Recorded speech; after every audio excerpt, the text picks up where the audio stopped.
I feel I should have a jingle. Daily game design. But I don't know what it would be. Maybe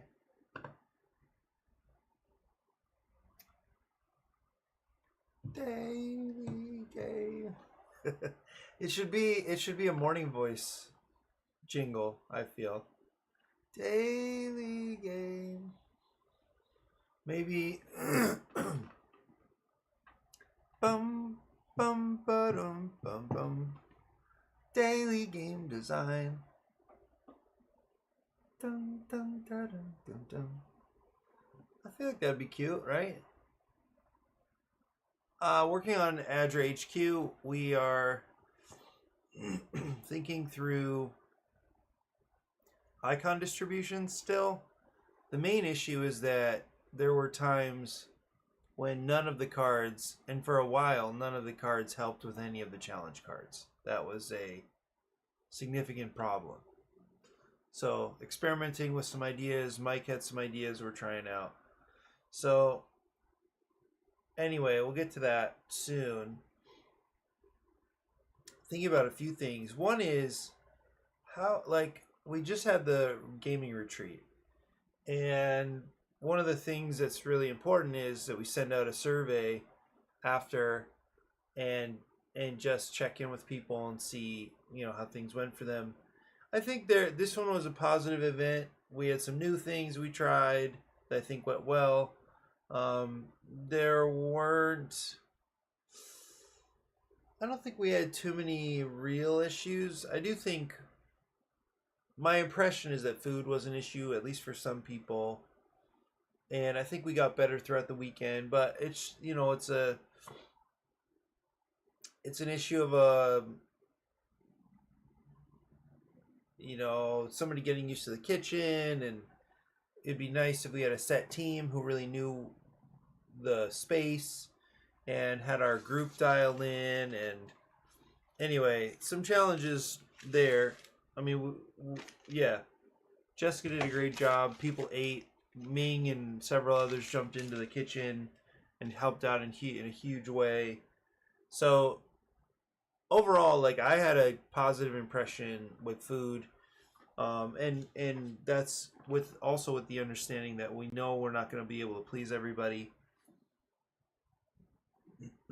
But anyway, like, there is value of getting feedback, although it's not always obvious what we can do with the feedback.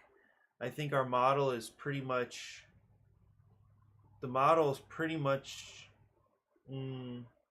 stable.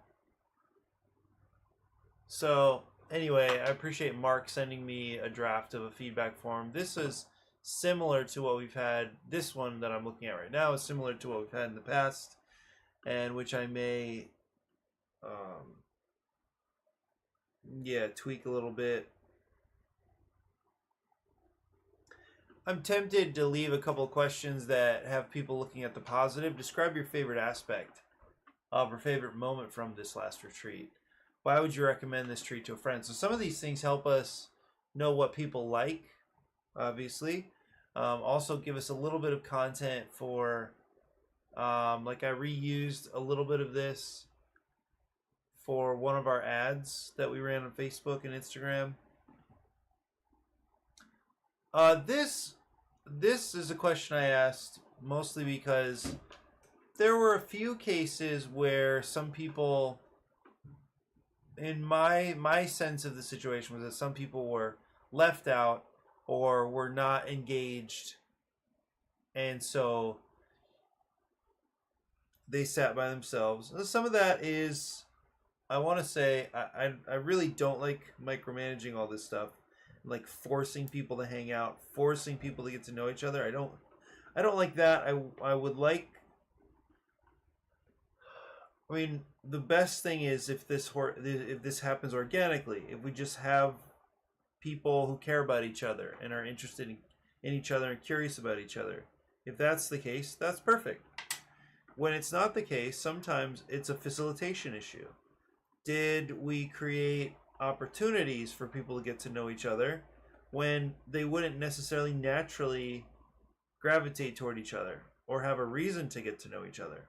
So that to me is a facilitation issue. And so I think it's important to have things in place so we have, well, a couple of reasons. One is so we build relationships with other people. I think that is fundamentally, yeah, that's the fundamental purpose behind a lot of what we do. It's to offer moments of relationship building. And then the other reason that we facilitate is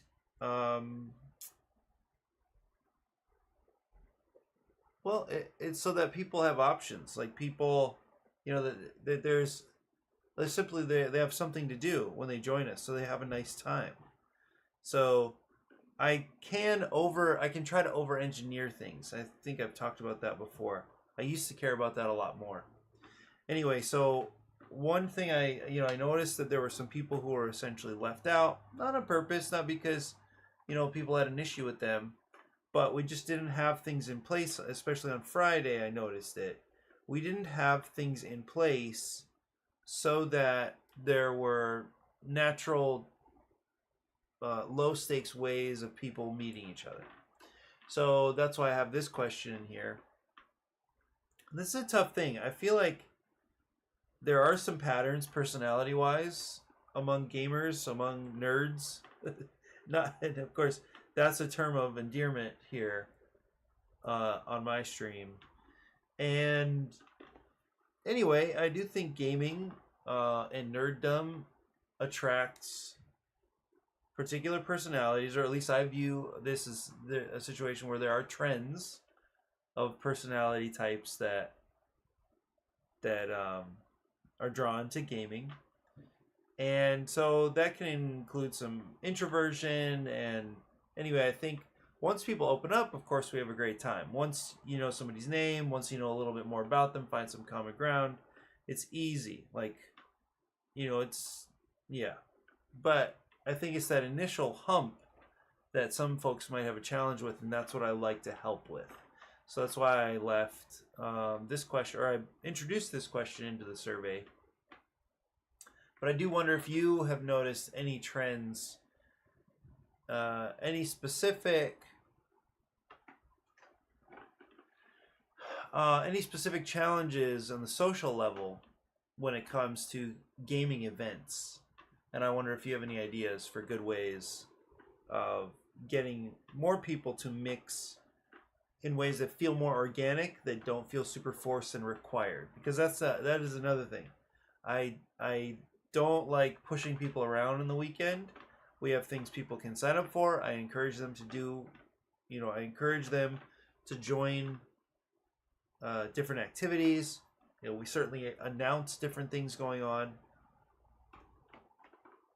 But at this point, there's nothing really required except that, if you don't join us for meal times, you're just not going to eat. That's about it.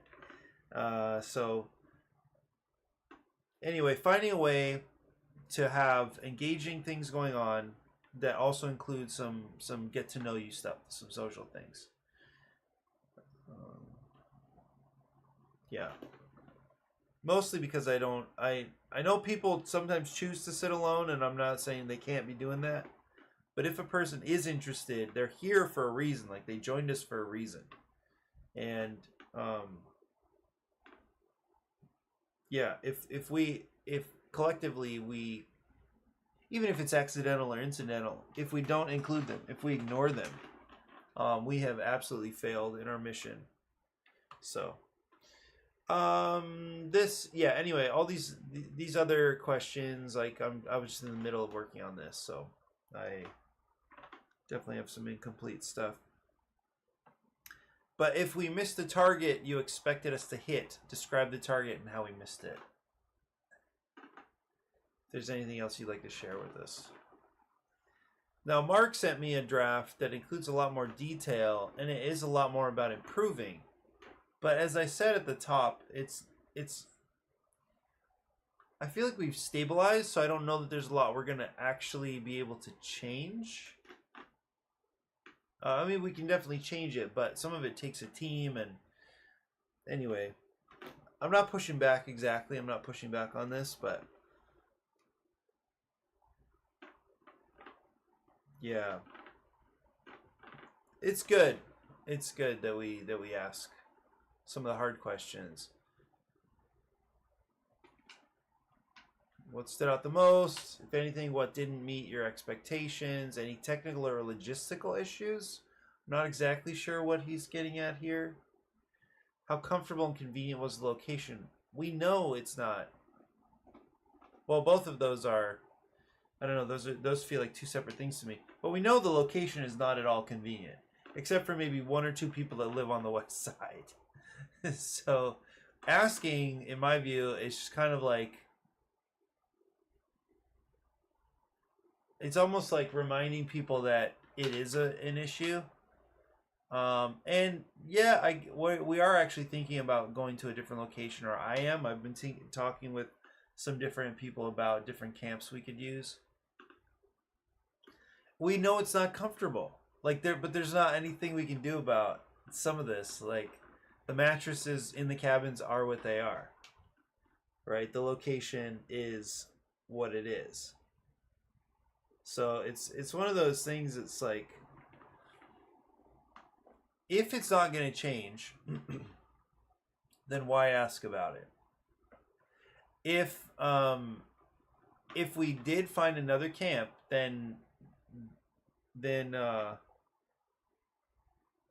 it's also kind of like, well, we're just going to go to that other camp because we already know that this location has a bunch of problems.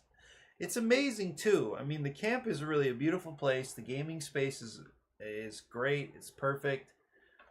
The kitchen is incredible, but it's not comfortable for overnight people, in the sense that if they have any issue with, a rustic cabin where they have to get up and go to the bathroom in the middle of the night, or they need the exact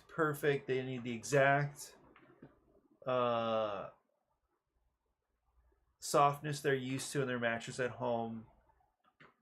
Like, if you're like a really specific sleeper, it's going to be a challenge for you. There's, people are snoring in the cabins. They're not used to the space. Like, it's one of those things. Like, it's camp. It's a summer camp, and it's a rustic summer camp. So anyway, we know that actually some people, they definitely are they're day visitors because they know it is not going to meet their needs, and we know that, and that is, unfortunately, from the camp's perspective, or knowing what the camp is up to, that's not likely to change, at least not in the very near future. Was the accommodation suitable? It's the same thing, right? What are we gonna do? There are the new tiny homes, but they're not available for rent, and then that creates a whole system of headaches, where now we have different tiers that people can purchase, and then you have people who want to cruise in there, use the bathrooms when they didn't pay for being in the tiny homes. Like, I think it just gets really complicated. It'd be great. Some people would love them, and it would actually go a long way in making this a more amenable setting for people. But is it worth these extra layers? Maybe. I tend to be of the mind that it's better for most people to suffer together than for some people to have, like, well, I mean, I guess they'd be paying for it, but I really don't like that buildup of strong feelings where people wish they had something that somebody else has. So that's always a concern for me when it comes to differentiating people's experiences. But then if you get mature people, they can say, well, I guess they paid for it. I can't afford it. That's cool. I'm still happy to be here. If that was the prevailing attitude, then we'd be fine. And it probably is, but it's still an added layer of complexity that I'm not sure we're ready for. Was the gaming area sufficient for your needs? I guess I wonder what could change about that. Because it's a pretty nice space. Were meals, snacks, drinks provided sufficient? Yeah. Because I think we did a decent job hitting right around what we budgeted for food, but it took an adjustment and we ended up spending quite a bit of money to catch up and supplement the meals in the way that is important to me. So that was a little challenging this time. More food options, or was there anything missing? Here's the other thing though. We are charging, I mean, when it comes to what the budgeting we do, we're charging basically as little money as possible. So if they want more food options, then either we need to figure out how to raise more money, charge more, or something like that. Because more food options just means more expensive meals. Well, that's not quite true. We did have a couple meals that were like very similar, and unfortunately they were like back to back. We had tacos, and then we had breakfast burritos that shared a lot of ingredients. Now I think we're good. Like, people can handle that, especially if we're intentional about how we split up those meals. But I can imagine people being interested in a little more variety than we had this time. Was it worth it? Yeah, was it worth it? My goal is to bring down the cost, but it's a challenge because we need more people. So it's hard to understand. For me, it's difficult to understand what it'll take to get more people out there. We talk about it a lot. We've tried different things, and I don't know. We've done this for 3 years, and we're right around 60 people. We've lost a lot. There's a lot of turnover, and then early on, it's typical people stuff. Like, not everybody. My relationship with people has changed. Not everybody is a fan of what we do. And then of course it's why not. I'm learning more about the challenges there. So anyway, was it worth it? I'm confident that we offer the value. We offer.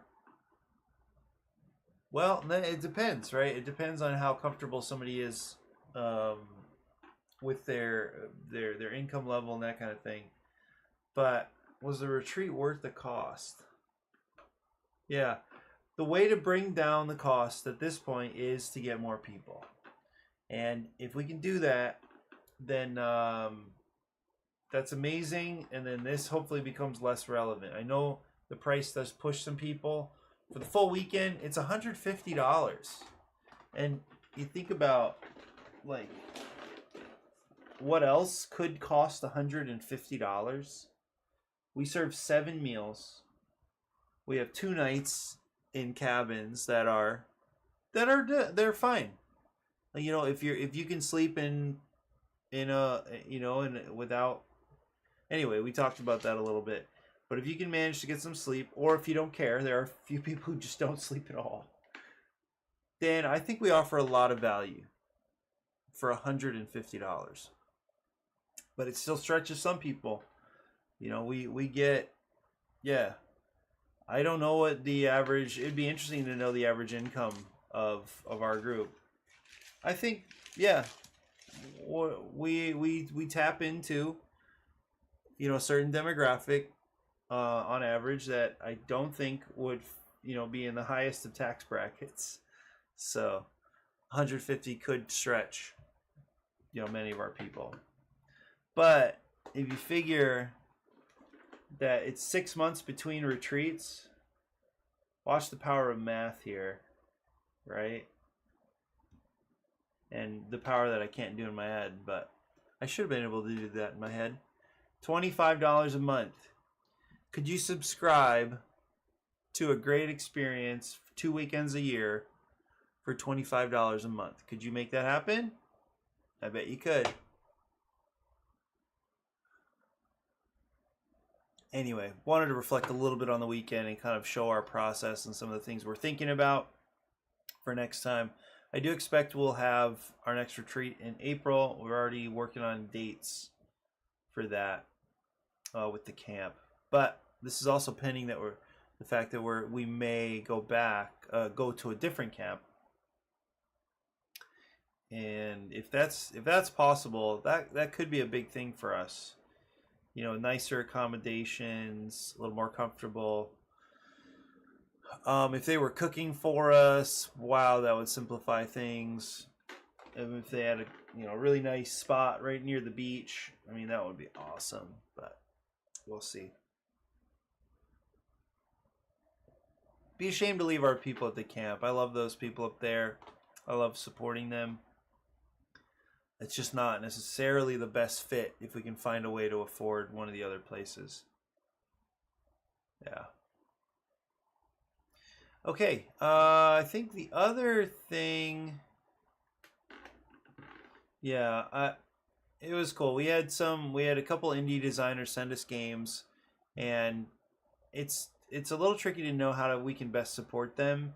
But I heard from Mike Petty, of Mike Petty Games, that one of the things that would help him is if he's not the only one posting photos to the BGG listing for Ozone. So I'll take care of that, but probably not right now. Anyway, still in the middle of unpacking. There's a lot to do still, but I'm happy to be back home working on other stuff.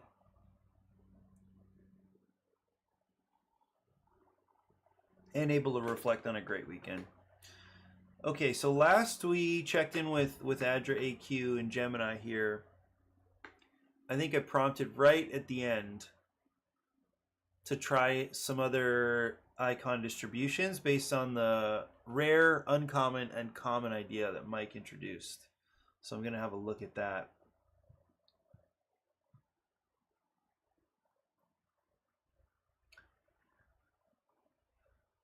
So Gemini claims to have re-engineered the icon economy and bolded it for us, so we're confident that that's exactly what happened.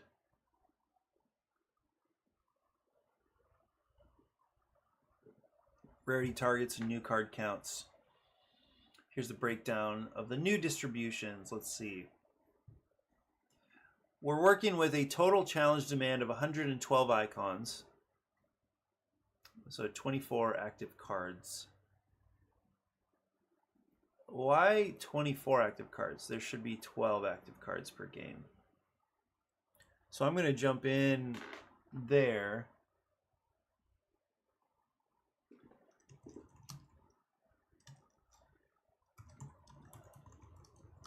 I'm checking your understanding. Each game still has 12 cards. 12 challenge cards.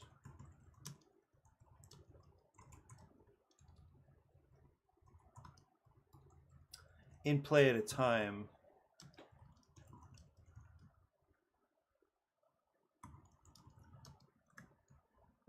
These are randomly selected.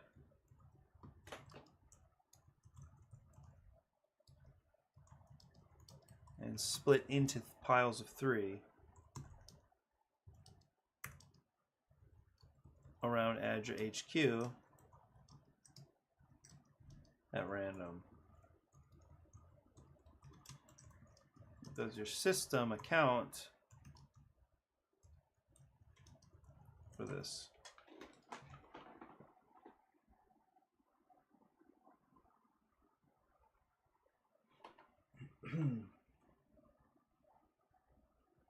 Yeah, I have meetings for most of the day with students again.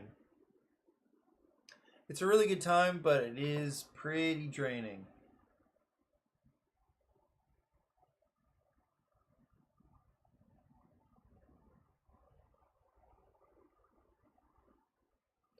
My first meeting is in an hour and 45 minutes.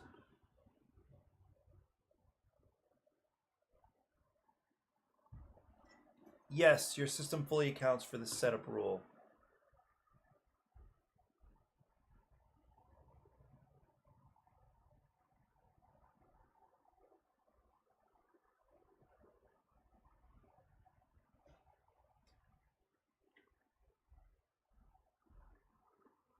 Wait, for each of the 4 quadrants, the game executes a function that randomly, okay, that ensures that every new game starts with a unique balanced set of 12 challenges. And by balanced, it looks like they just mean 3 in each quadrant. Sounds good. Twitch folks, welcome. So this is a game for a humanitarian organization. Just catching you up a little bit. It's a card game that represents the activities and values of that organization. The organization is called ADRA. And so I'm in Google Gemini. Gemini built this prototype for us that's actually playable. There's these buttons. Anyway, the players are going to have cards that have icons on them. Those icons are going to match cards that are out here on these challenge cards. And then once players, 1 or 2 cards at a time, once they play enough cards to match all the symbols on those challenge cards, then those challenges are met, or they're satisfied, they're completed, and they reveal more challenge cards beneath them. And the goal is to finish all of these challenge cards before 5 minutes is up. Oh, Mike, there was one thing. I'm talking to Mike. I guess Mike, I don't know if you're here today, but there is one thing I remembered you said. You suggested that we could do 7 minutes, and I can't think of what that was about. 7 minutes rather than 5 minutes.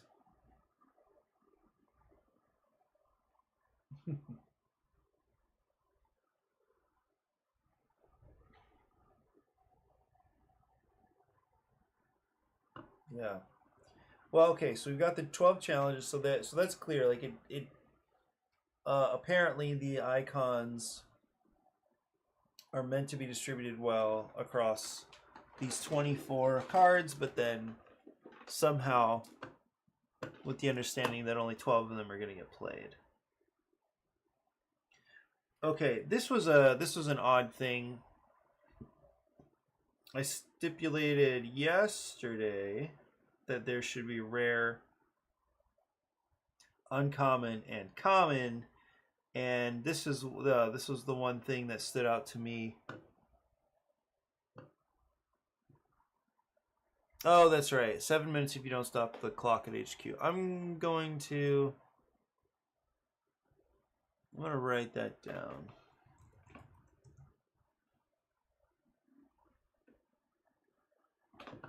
Okay, this was weird that like we asked for rares and uncommons, and rare and common have the same icon count.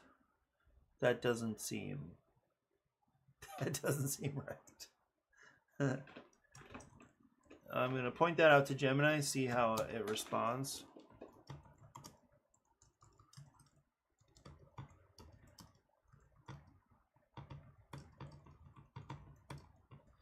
Meaning that there should be different numbers of icons in each tier. Fewest in rare and most in uncommon, common.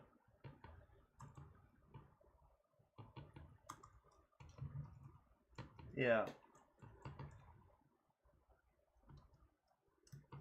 However, you have the same number of icons.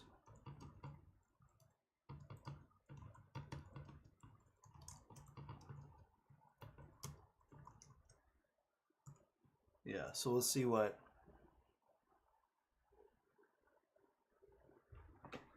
it tries next.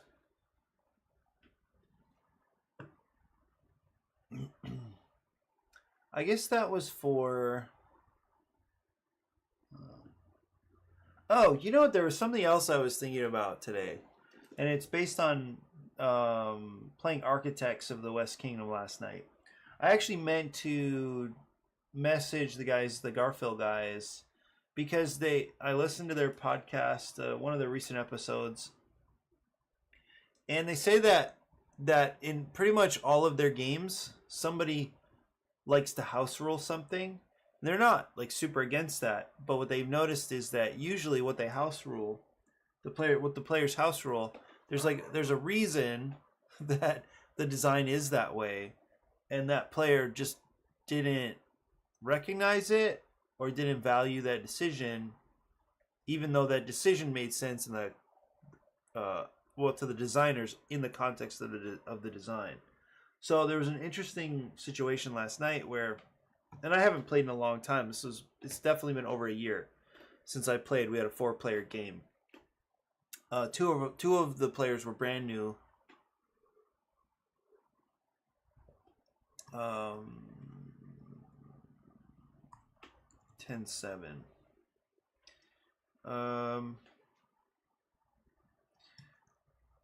Decision point. I'll call it a decision point. Pause at HQ or not. If pause, add to the time. Perhaps a 7-minute game versus a 5-minute game. Let's check on Gemini. Anyway, so we're playing, and it turned out, so I decided to, well, okay, so there's this medieval town. The timer of the game is about how many buildings are constructed or how much progress is made on the cathedral. So, kind of a nice thematic idea that you're building this stuff, and once the guild hall fills up, then everybody gets one more turn, and that's the end of the game. Well, I decided to rush the building of the cathedral. We played with the asymmetric characters, which I don't know that had a great effect on the game. I guess it did, but anyway, our group could easily handle those little differences, I guess. And I decided to rush the cathedral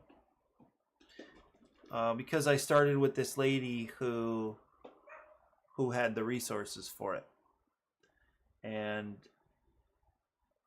that sped the game up because everybody else kind of felt pressured to participate in building in the cathedral. But that was my whole focus, and somehow, I ended up getting a bunch of money somehow. The details don't matter. And throughout the whole game, I did basically have this one stack of money that I never really used. And another guy, he collected a lot of money and also never really used it.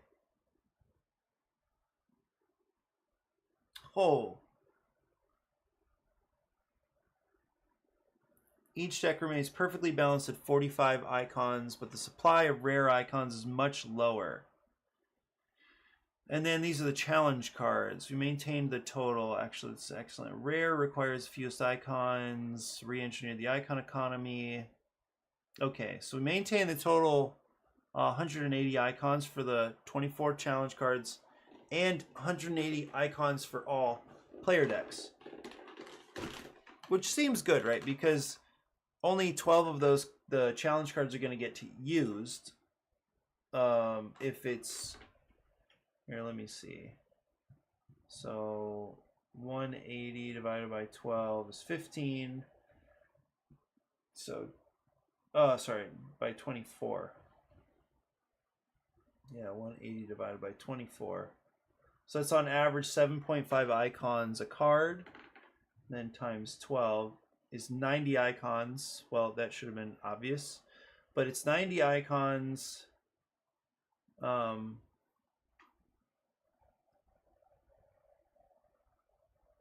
Yeah, so anyway, so players have, I don't know why I did that.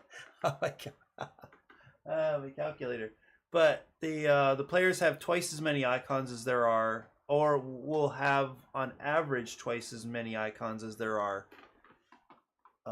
icons in the challenge cards. So That's cool. And it looks like Gemini updated the prototype here.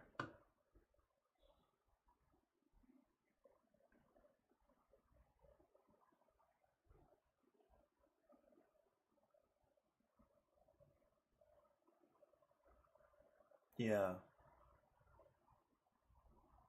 Okay, I'm gonna click through with this one.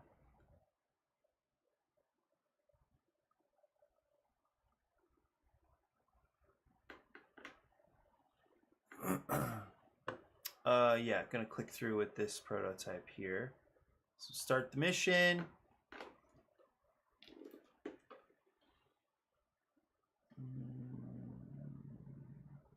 Oh, whoa!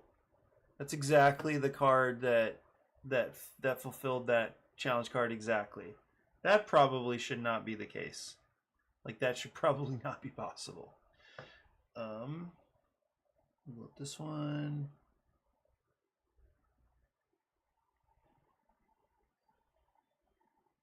Nothing. I'll draw. This one satisfies it. And skip. 2 and 1. Oh, that was a waste. I missed.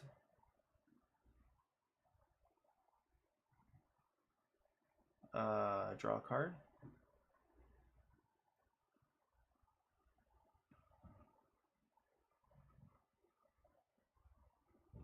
Okay, nice. Skip.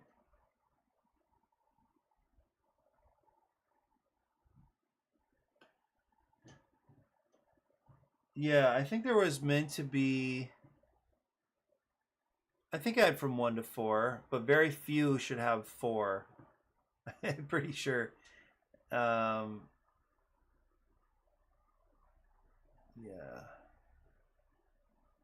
I don't see any 1s at all right now.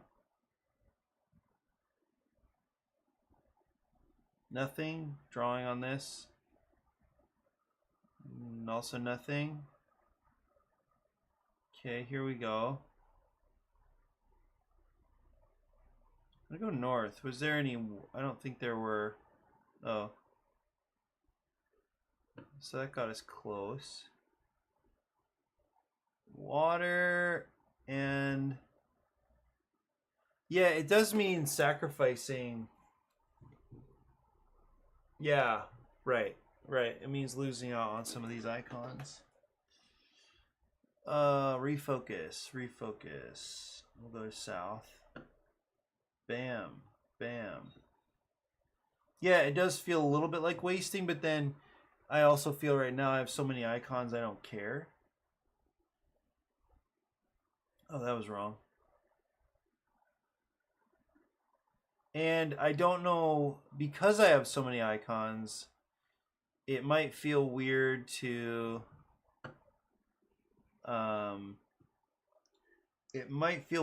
discard to refocus. Like, when would I ever really want to do that if it feels like I'm sacrificing so many icons? But maybe that's right. I just don't know if players would ever do it. Can do that.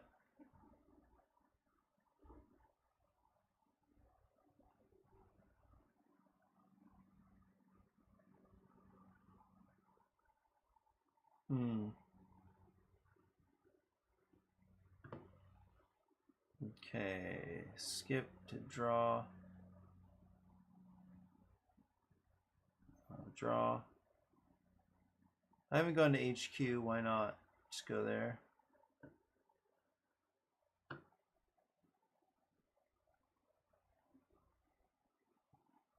So I'm at a minute.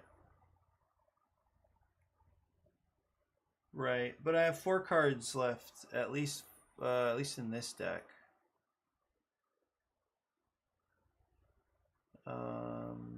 Skip. Oh, now I have to refocus because there's literally no cards there. Probably not this one.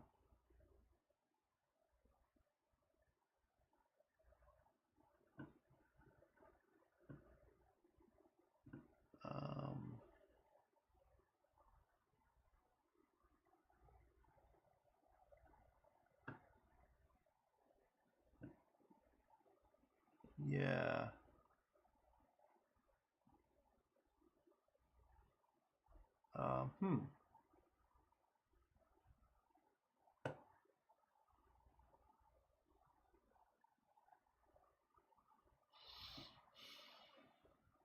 Go south. Nothing. Oh.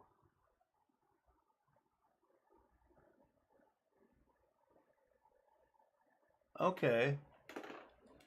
That worked. What does a player do? I guess, are they forced? If they can't take an action, I guess there's no passing, right? If they cannot take an action, we'll try that again. That did work. It was closer. It was definitely closer to the target than the previous set of cards. Yeah, but if they can't, if they literally cannot take an action, or like, are they allowed to choose not to? Ooh, like this one hurts a little bit. Go west.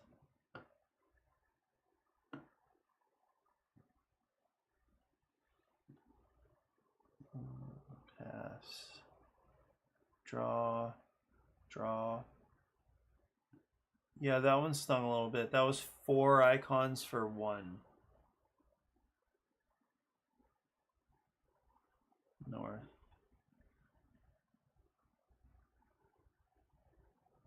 And it's not taking a lot of energy to...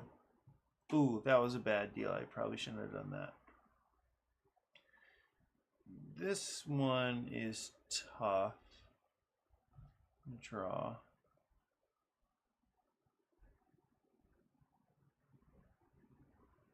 Nothing.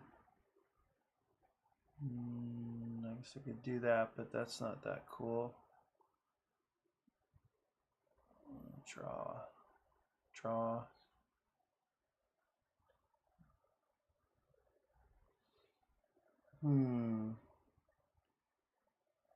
Yeah, now there's no water somehow. There's supposed to be, like, water's meant to be one of the most common.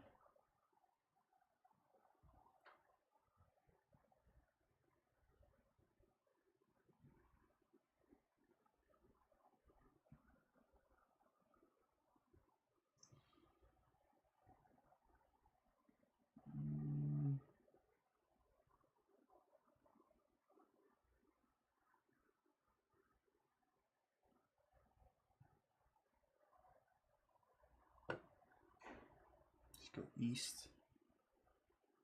Why did I do that?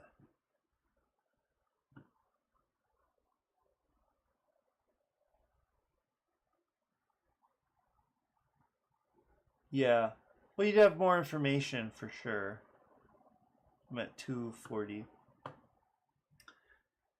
Yeah, because people would be able to describe what's going on in their hands.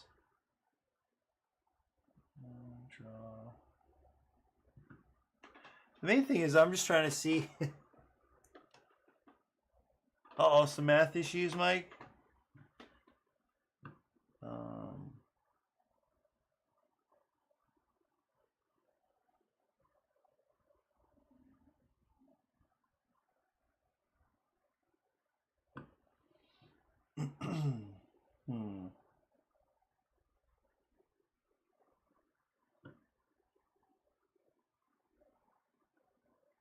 Draw. Yikes. Let's go west. That was a waste in the west. Draw.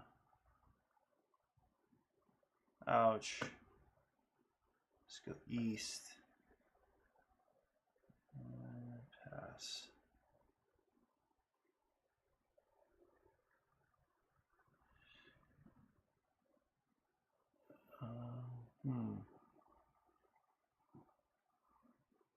Pass.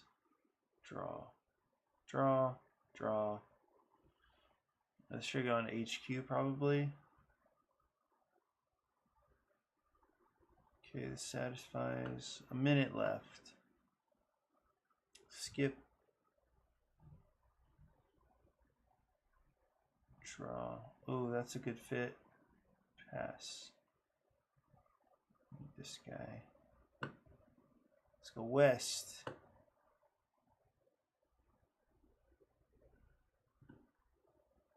Pass. Oh, yep.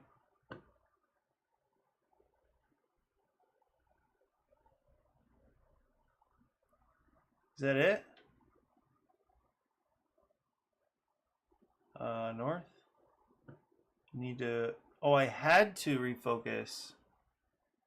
Oh, 18 seconds. Discard to refocus.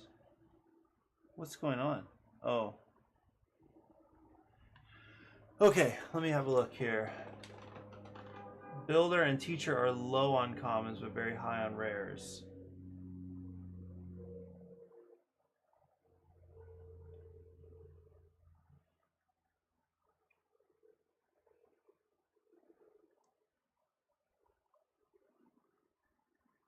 Yeah, I do like the core idea. I think I just kind of went for it and let Gemini do its thing. But let's see. Okay, let me prompt it a little bit and see if this adjusts anything. I'm not sure though why builder and teacher are low on commons but very high on rares. Is that what? So here, is this what you're looking at in the player decks? First responder is, yeah.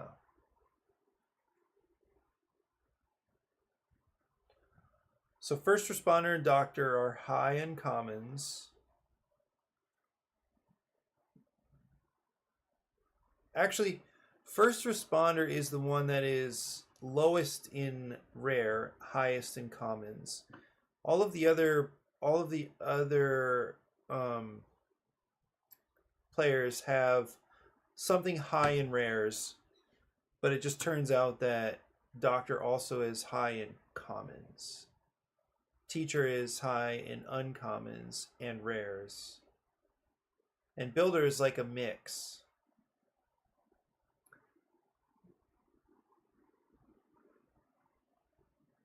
Okay, so that was the first time I've ever actually accomplished the mission.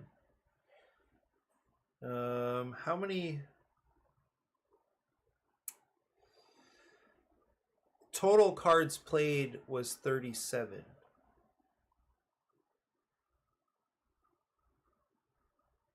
Wait, what?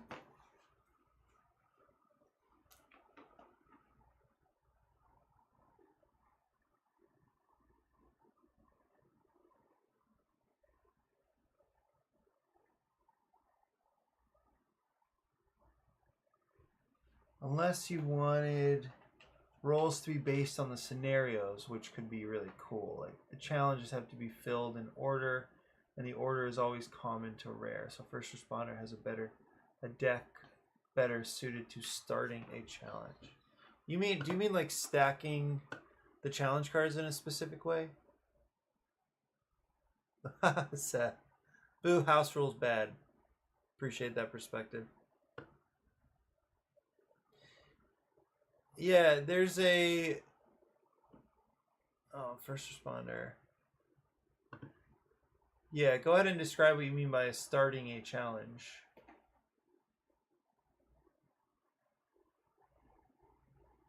Oh, wait. Oh, okay. So if there's water and food on that card and also medicine, then you have to play cards with water and food on them first.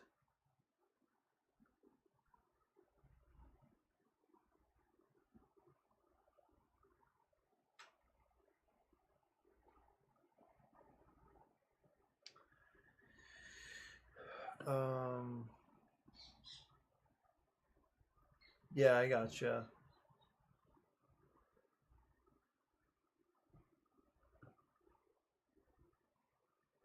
Hmm.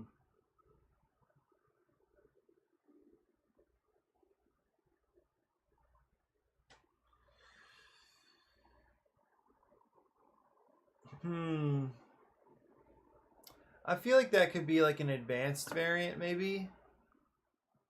But it could still they could still present on the cards that way.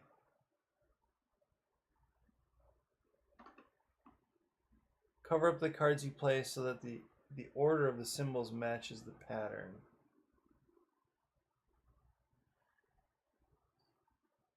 Yeah, I can imagine that. Especially the way that, like, if the symbols were lined up in a way where, yeah, you just cover, you play a card to cover the symbols. That feels a little too technical for, that my feeling is that's a little too technical for the audience. But it's a cool idea, and I could imagine some kind of advanced variant, or like another more advanced game completely.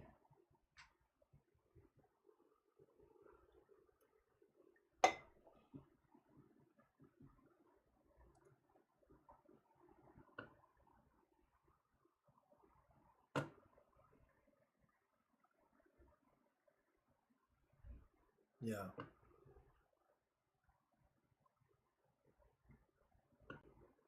Mm. There's something to that, though. I mean, like that. Um, Even something like, if there was a kind of simple story mode or something, I can imagine that being one of the more advanced challenges in the story mode, or in the kind of like mini campaign mode.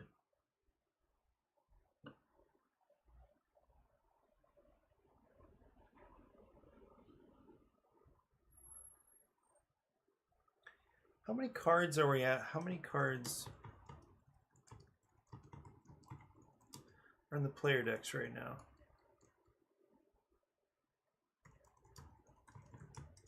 It seems like very few. But that's kind of the point, I guess. Yeah, 15 cards.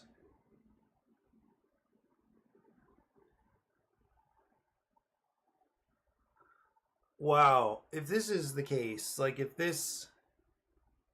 So there were no ones, right? There were no cards with one icon on them.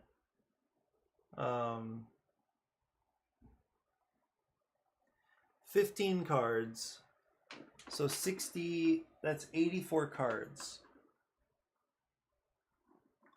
That's a pretty awesome tiny little deck.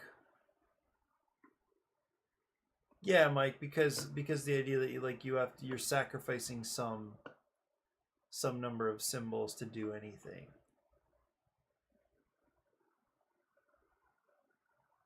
Yeah.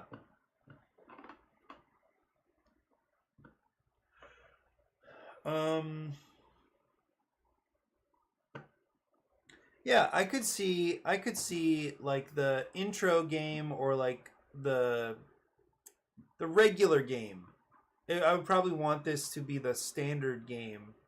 That's the one where you're just playing cards out of your hand, matching icons. But I don't think it'd be that. I don't think it would be anything special or difficult to say that you need to satisfy icons in order from left to right. Even if it wasn't like common and uncommon, but it was simply, I mean, they could be organized that way. And maybe thematically that is interesting, because you're meeting like the most basic needs first. Like that's kind of cool, sort of. The most basic needs first. I mean, medical would probably be the exception.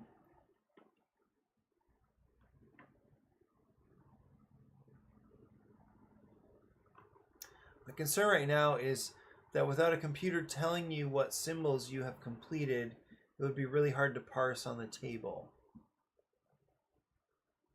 Well, I agree with you, especially if there are cards with 7 symbols. Let me see. But you, like, this is not, I mean, this is tested by 5-minute dungeon. Because they have, well, their bosses have like 10 symbols on them, and you just need to figure out You just need to figure out a way to keep track of that.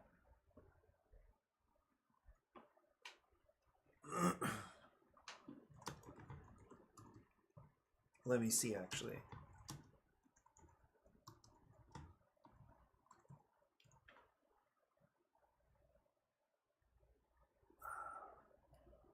A 5-minute dungeon wiki. Nice. The bosses, the baby barbarian. Yeah, the smallest boss in this game has 7 symbols.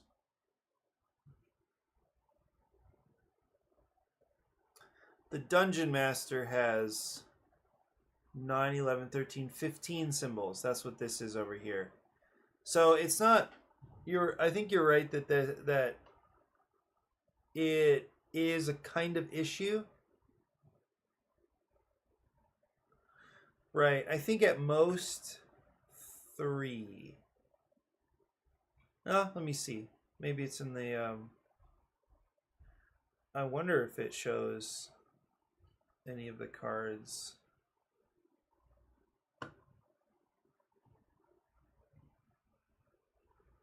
Let me find another way. Resource cards, maybe?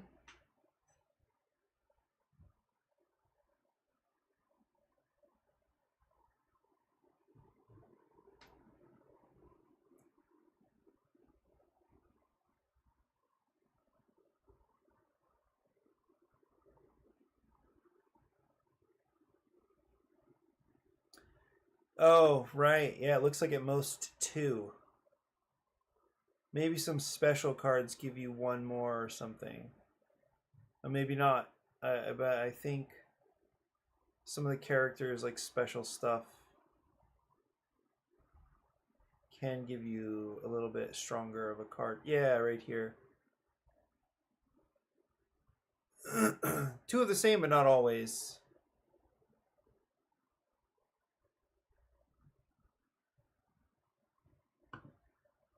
Yeah, where did that go?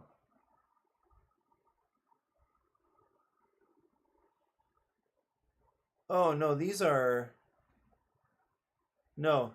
These are not resource cards. These are monster cards.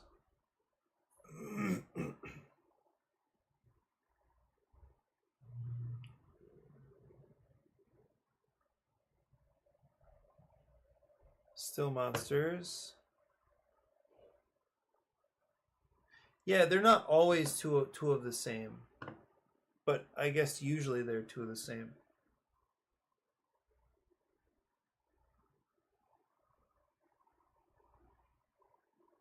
Yeah, I agree that this is a logistics problem.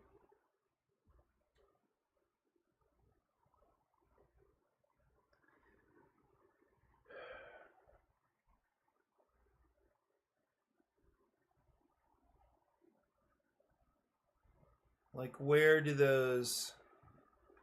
Yeah. Like a visual mess kind of problem.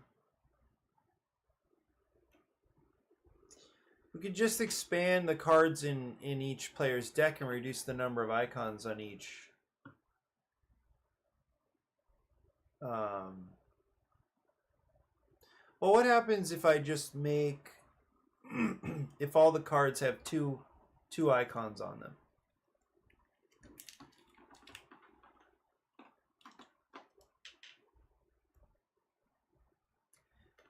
Finishing the projects would be a lot slower, but you'd be playing a lot more cards, I guess. Rather than...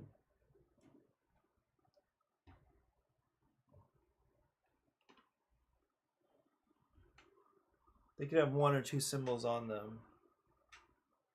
But how many are in 5-minute dungeon? It's like... There are 5 different types in 5-minute dungeon.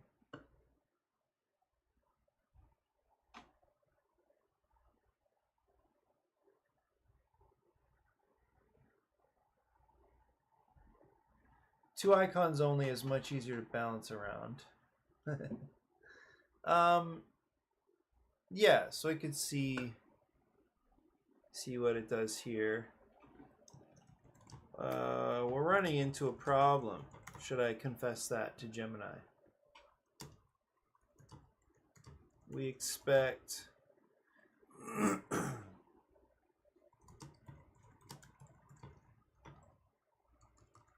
with so many symbols on them, so many icons, make it hard for players to keep track. How many of which symbol? How many of which icon? How many of each icon?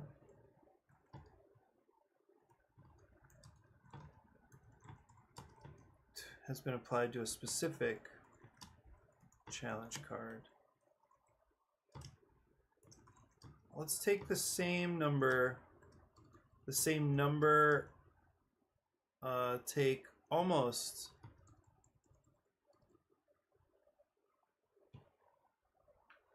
take the same number, of course it's odd,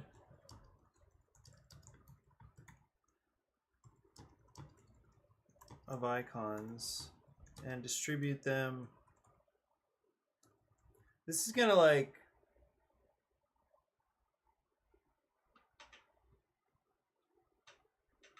this is going to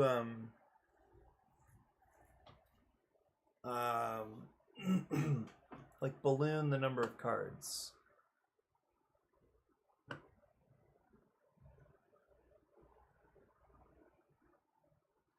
Side note brainstorm, abilities for the roles could be to finish a challenge that only needs a role's specific symbol to finish without having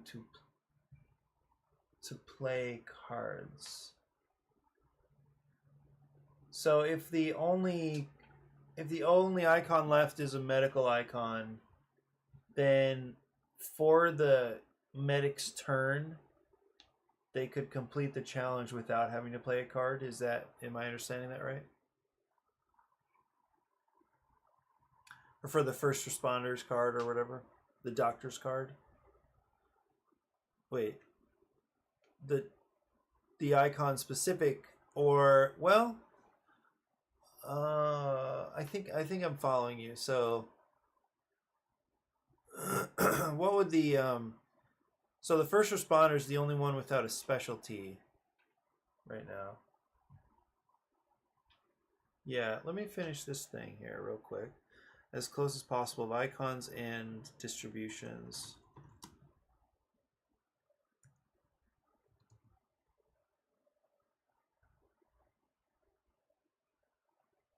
And limit the number of icons per card to 2, to exactly 2.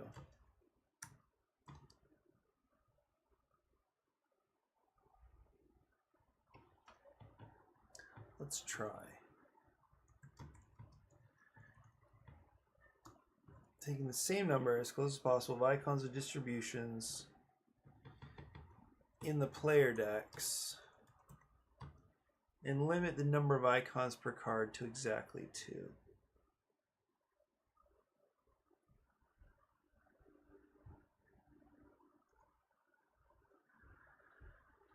So this is going to, so if the current number of player cards is like 15, this is going to get nuts.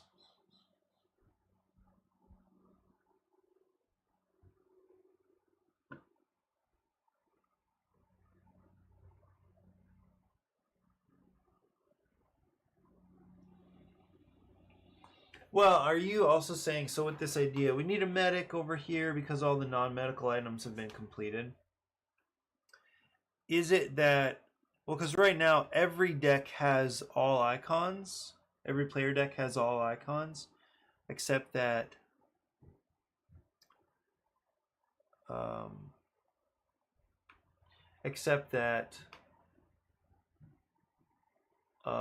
some player decks have more or less of those icons. So it would just be a way to spend fewer cards. So a player could do it, right? I think that's what you're saying. a player might have the icon in their hand, but they want to hold on to their hand. So instead, they would pass and draw a card and let the medic do it for free, or let the doctor do it for free. Yeah. Okay, interesting.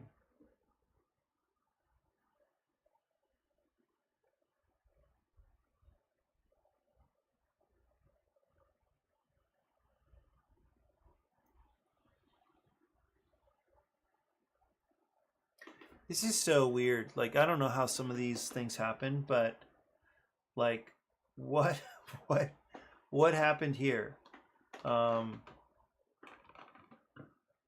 So the icons are supposed to be the same.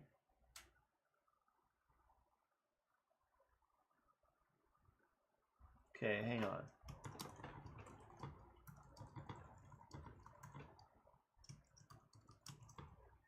Increase the number of cards in each player's deck.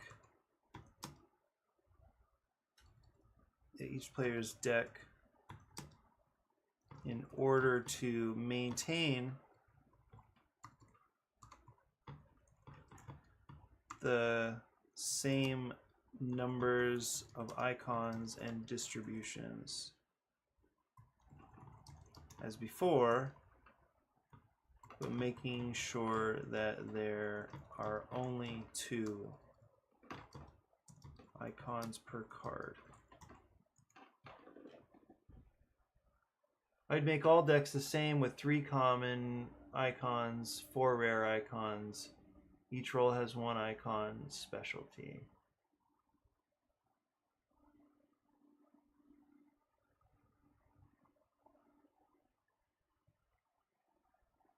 Okay, let me come back to that.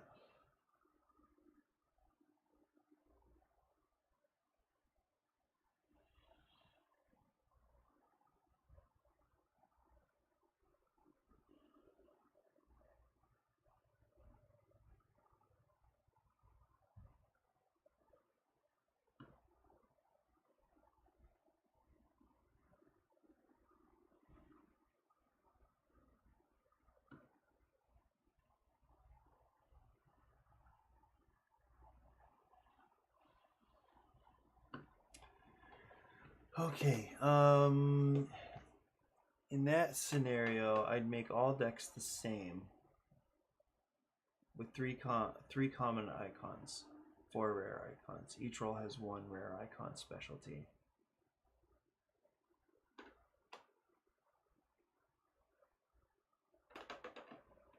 I guess I'm not sure how many cards would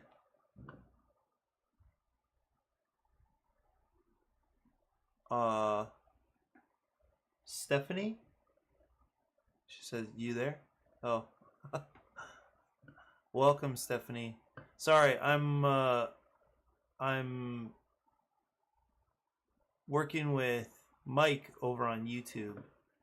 So interesting. It's a little weird on Twitch that there's no timing. Well, I guess it's the same with YouTube, but I can't tell when, like how long ago somebody commented.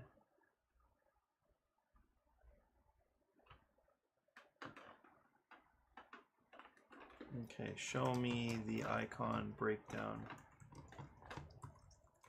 The player decks. Oh, I bet you heard that. Anyway, welcome, Stephanie. Glad you're able to jump in and join here for a little bit.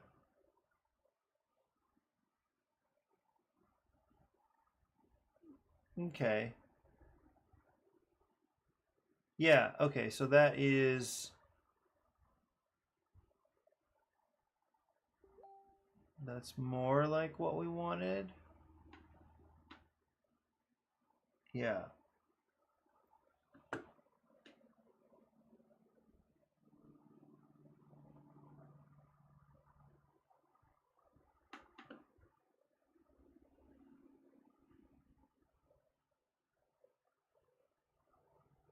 Common resources are heavily concentrated in the first responder and doctor decks as they deal with immediate survival needs. Rare resources, those are intentionally scarce. The doctor controls the majority of medical icons. The teacher controls books. What about the builder though? The builder is more generalized, except they have most of the tools.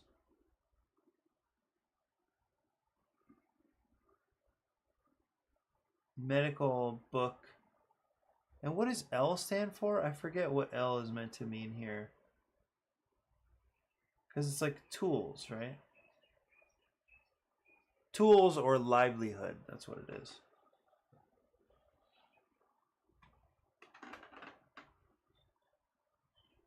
Yeah.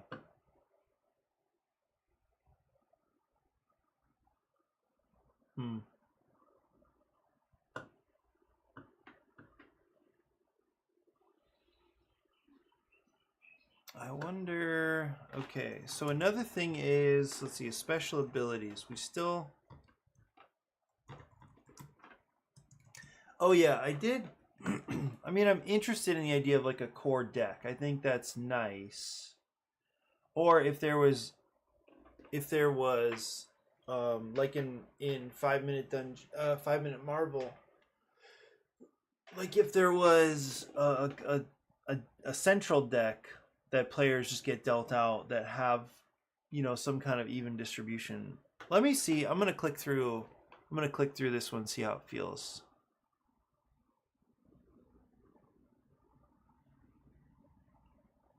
Bam, bam.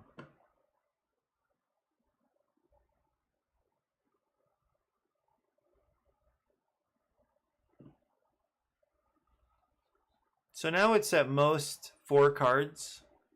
That seems more reasonable.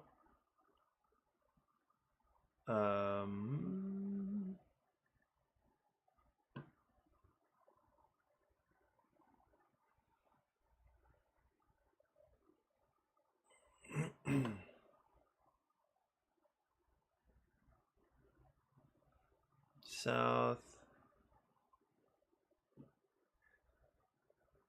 Oh, I don't know why I didn't realize that these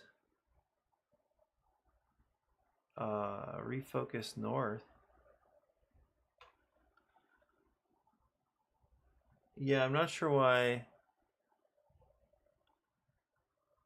I didn't realize that these have the names of the players, and it says active player.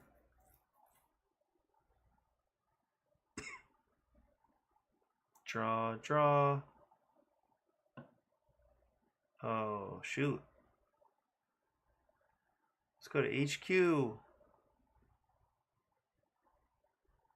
Okay. Draw. Let's go. Who's next? So first responder.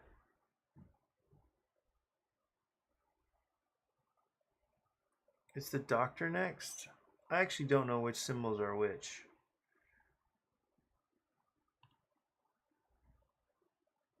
That's a little bit sad. Oops. Oh, did not mean to do that. Let's go west.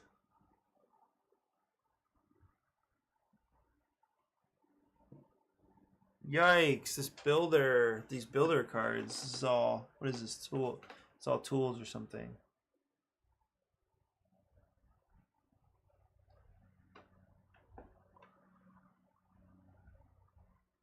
Oh, skip. Almost there. Draw, draw, draw. What in the world, draw? I think you need to refocus. South and go here. Draw, skip. Go east. Why did I do that?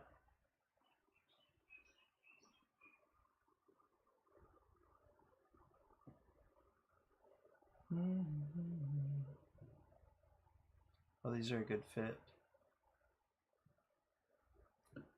Yeah, this builder. Oh, nice. The builder is useful again. Draw. Ooh. Ooh. We need green now. Go to HQ. So they're definitely getting through cards a lot faster. A minute and a half left. And I still have draw. The teacher comes through. Oh, that one's finished. We'll go east. Builder. Okay. I think we... Ouch. The doctor has been struggling here. I'm going to refocus west just to get those done.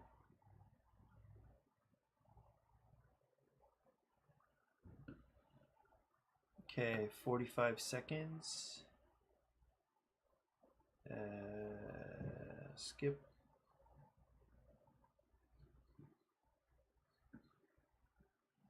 Pass. Draw. First responder is just like full. East. Draw.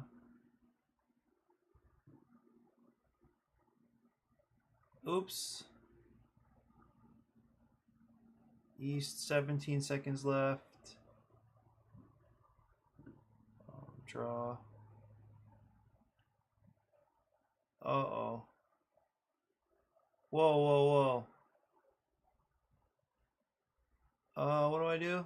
Oh. It was 1 second.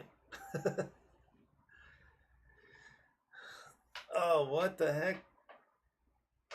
Total cards played 48. So that is faster paced and probably much easier to keep track of than the 4 symbols on a card.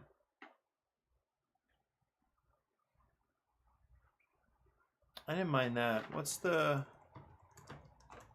current component count?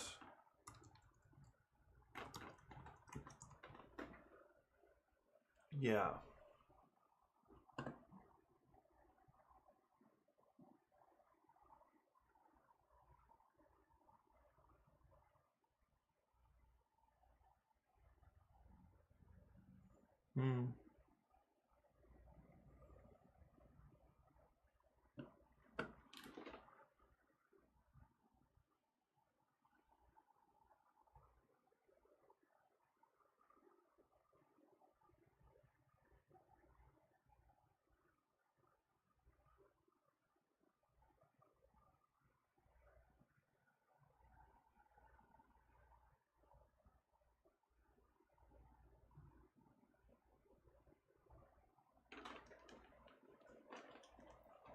I feel like that's not too bad.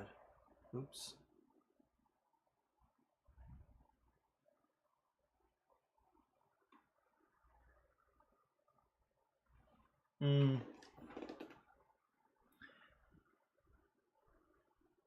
And so what's the...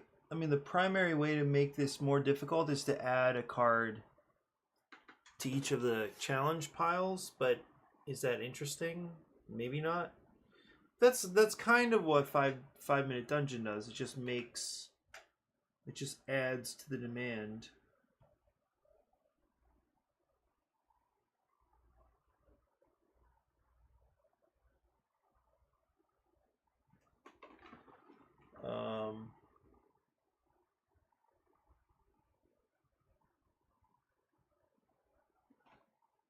Yeah, but I think this is... Yeah, these are some good ideas. Mike, I want to write down... Yeah. Does each character have an icon they can... This was I think the idea. If the last icon needed to complete a challenge card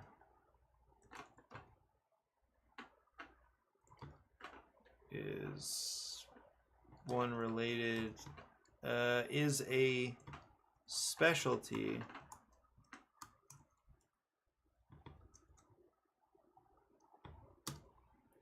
of one of the characters.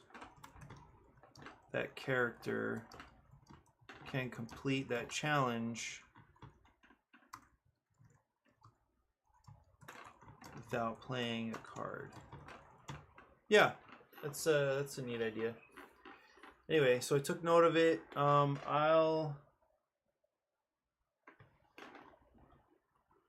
What's this?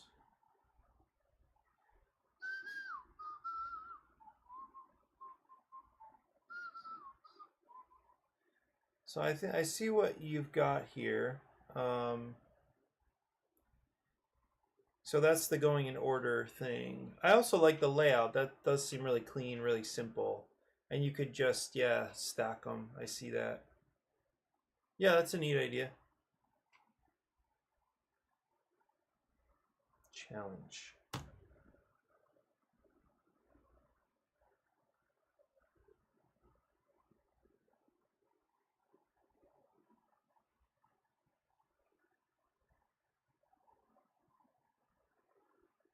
And it would stay very clean, I think, is also partly what, that's the concern you were dealing with, is that it would look really messy if there were just piles of icons everywhere.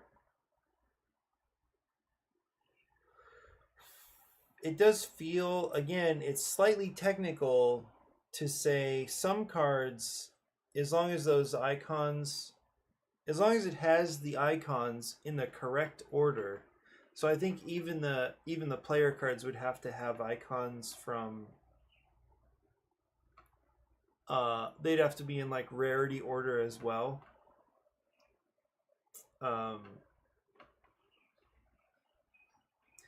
Or you could let them like flip the cards or something like that. But I think being this specialty, being this specific in the requirement, the more specific the requirements, or the more specific players need to be as they manipulate components, I feel like the further away we'll get from the target audience. Yeah.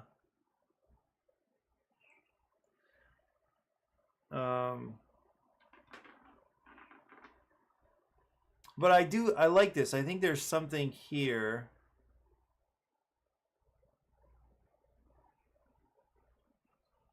Yeah. Right.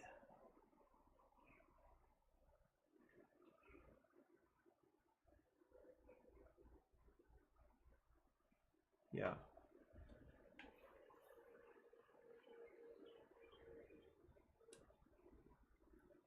Well, if there are only two icons on the card, I think this might. So if the basic, oh,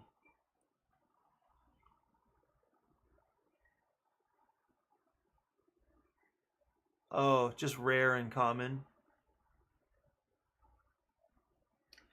I think if the basic gameplay is just play the cards you need, or play the icons you need to satisfy the requirement, then if the cards have two icons each, then we might not have, yeah, the problem of the messiness might not be a problem to solve anymore. Rare's just never populated with rare. Yeah, I gotcha.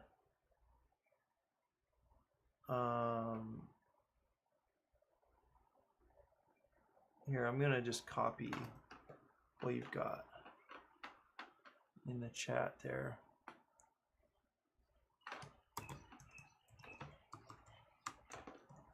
And come back to it tomorrow. I've got a couple things to deal with the class, and then I've got meetings in 45 minutes starting up. Yeah, but this has been really helpful. I think especially simplifying down to two icons a card even though it makes for a lot more cards in each deck, I think how clean it's going to be that will be a big help.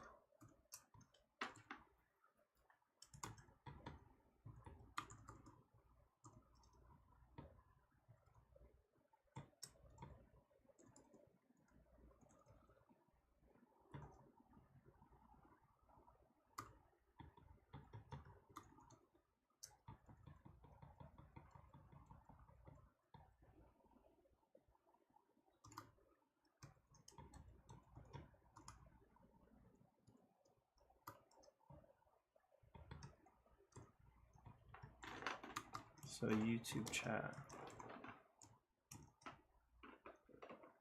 Okay, we can pick this up tomorrow.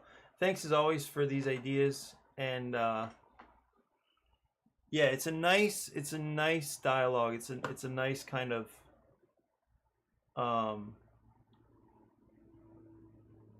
you know, like push for ideas. Cool, Seth. I'll see you tomorrow. And yeah, enjoy. I do hope, Seth, that you're yeah, I wonder how you're reworking the Scrabble deal, or if it's just an OS type thing, like it's just androids in a weird orientation or whatever. Anyway, that's a cool cool project you're working on there. And yeah, anyway, thanks for the input, and I'll see you tomorrow. Good stuff. Have a great day.